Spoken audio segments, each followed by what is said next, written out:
video game addict at age 17 is found Giant towers propose to clean Delhi's toxic smoke. turning waste plastic into fuel hydrogen cars.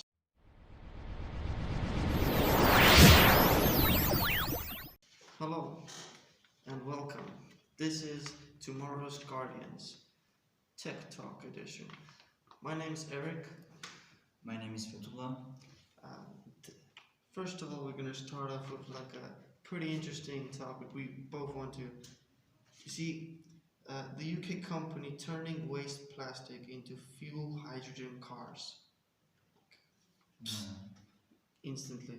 Yeah. Okay, Britain produces about 5 million metric tons of plastic waste every year, but less than a third of that is recycled. About half ends up in landfills. So, UK company Powerhouse Energy wants to turn this plastic deluge into an opportunity by producing energy from non-recyclable plastic and other wastes. Powerhouse Energy was developed a process where it shreds the waste and then heats it around 1800 degrees Fahrenheit to produce syngas.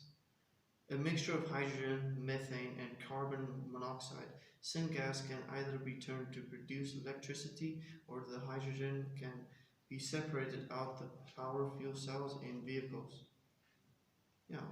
Hydrogen fuel cell vehicles are powered by electric motors, but instead of carrying their energy in a battery pack, they create electricity by combining hydrogen with oxygen from the air in a fuel cell. Water vapor and heat are the only products at the tailpipe. Sorry. Hydrogen cars have two big advantages over battery-powered electricity vehicles. They can usually drive further before needing to refuel, and refueling takes only a few minutes, not the hours it can take to charge an electric battery. That's going to be convenient.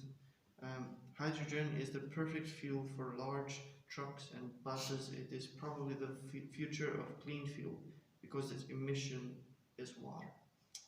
Okay, one downside is that hydrogen fueling stations are few and far between in the United Kingdom, and obviously other countries is less. There are fewer than 20, yet countries are forging ahead with the technology. Japan, obviously, so good for them. Japan aims to have 200,000 hydrogen cars on its road by 2025, served by 320 fueling stations. That's gonna be insane. Yeah. Okay, so reducing emissions, right? About 3/4 of the world's hydrogen suppliers are made from natural gas, a process that produces carbon emissions. But even cars powered this way can reduce carbon emissions by more than 30% compared with convenient vehicles. That's excellent. Okay. Powerhouse Energy says its own production process emits much less CO2 than using natural gas, giving motorized a significantly greater emission saving, while using up rubbish that could otherwise go to landfill. The vision is that fuel cells vehicles can be used in the place of hybrids now. But for buses, the vision is that they could be totally hydrogen fueled. We can provide enough fuel for a day's transportation and then they return to base to refuel for the next day. Well, obviously, this is the future. Cannot wait. Electric cars and hydrogen cars, they're just going to be everywhere on the road. Like, in my opinion, some countries like UK, Japan, United States of America are trying to reduce emissions, like by switching petroleum cars to electrical cars and hydrogen cars. It's a really good thing, because they're at the position where they can focus full steam on what their country is doing on the environment, and hopefully they'll obviously help others. But just think about it, like it will reduce 30% if we switch to hydrogen fuel cells, obviously. And it will remove trash Yeah. or help remove trash and recycling. The thing is, I mean, maybe the most important part of this thing is like it will definitely reduce air pollution right now in the world, Yes. which is which we need to Very highlight. It's super sensitive at this Yeah. point, you know. Uh, Yeah, like our other topic is about about India again. It's like giant towers proposed to clean Delhi's toxic smoke. I mean, like they look like something from a science fiction film. The industrial monoliths from Blade Runner, or perhaps the Martian pods in War of the Worlds. But in reality, these giant towers loom over the skyline of Delhi in India and land with benevolent intentions. The smart project, designed by Dubai-based architecture firm Zenera Space, is an ambitious proposal to clean the air in one of the world's most polluted cities, which is Delhi. Delhi's citizens are on the front lines of a smoke crisis. During a particularly bad spell in late 2017, mm, the quality of air was so poor that breathing it was equivalent to smoking like exactly 44 cigarettes it's more than 2 packs. a day. Yeah, like it's like wow, like it's insane. World Health Organization data shows some Indian places dominate the top 20 most polluted places globally in terms of PM 2.5 levels, which is a really high level that can cause some bad things to India.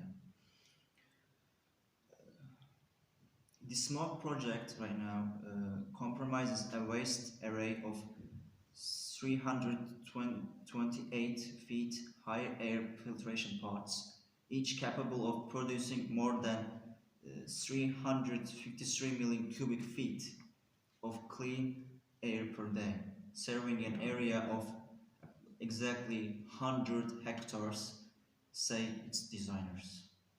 Perfect.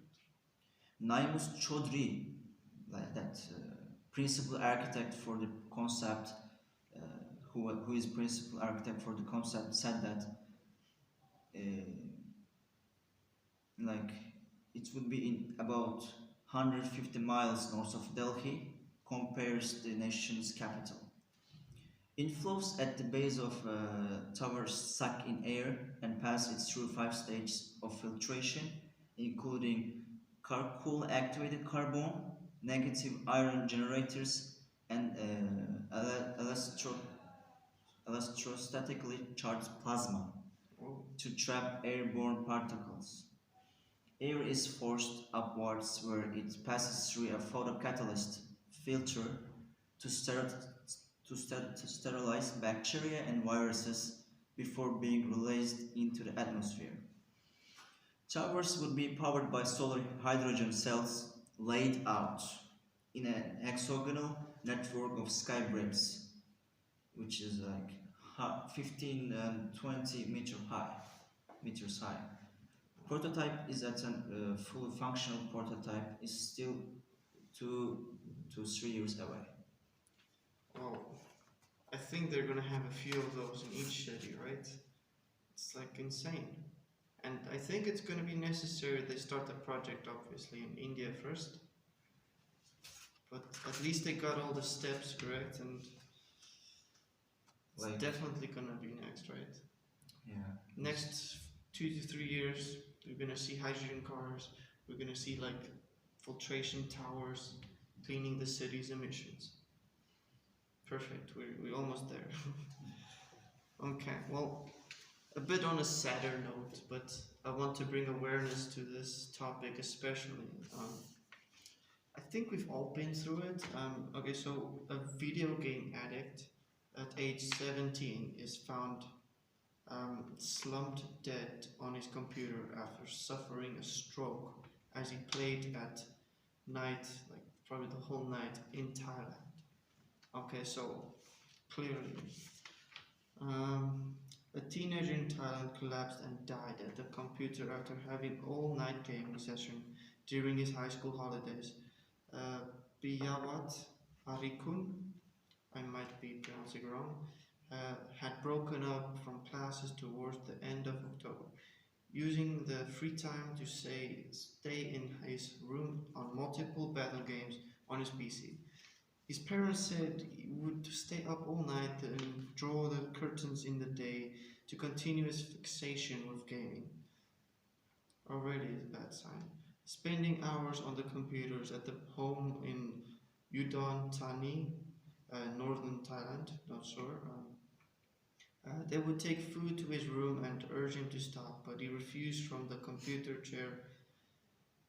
Yeah, no, he refused to cut down on the obsession. Uh, his father, Piowat's um, Jorowat, pronunciation is very difficult. Okay. Went to the bedroom on Monday afternoon and found his son collapsed um, from the computer chair and was slumped over the PC tower on the floor. It's not a good sight if you.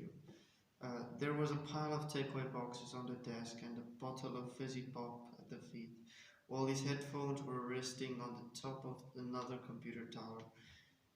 This boy's body was taken from the hospital, at least, so that to a nearby Buddhist temple where his devastating father was waiting to arrange a funeral. Like, Like, I'm struggling to get all the words together. I don't know why, but this is a situation. I'm sure it's not just in Thailand. yeah, like these kind of problems, unfortunately, goes all around the world right now. The It's, like this game addiction. it's pushing the health of a person. You don't want to Yeah, make it degrading or something. And it's probably, if you ask any professional video gamer that's out there, it's not easy. If you look at them, some of them have like physique, and they're looking after themselves. So once you push it like this kid did, just look after yourself when you have such a passion. I mean, like maybe we should need to educate the adults or parents much more in order to prevent these issues, to prevent these Yeah, bad accidents that their children might have. yeah, just have a bit more for a firm hand, just to Yeah, like I remember like I used to play all night as soon it's an old game like GTA and Vice City, yeah, same. super old. But me and my friends, 24/7, like a whole week, same as this, school holidays, no playing outside, just on the computer. And I used to drink a ton of coffee, no eating shit. So Yeah, I think we all can relate at some level. yeah, definitely. Got to know when to look at yourself. Yeah, Okay, well, this was pretty nice TED talk, I agree. especially the emissions car, man, and the air filters. Yeah, This story was more about look at this, more awareness to the situations because gamers are gonna get more popular and people gonna be professional gamers in the future, right? yeah, So just do it, but look after yourself. yeah. So That's a good advice. yeah. That's a good advice. So This is anything else you want to say? no. Okay, well, Thank you. perfect. This was tomorrow's Guardians show, the tech edition, and my name's Enrique, My name is Fatullah. and hope you have a nice day. See you.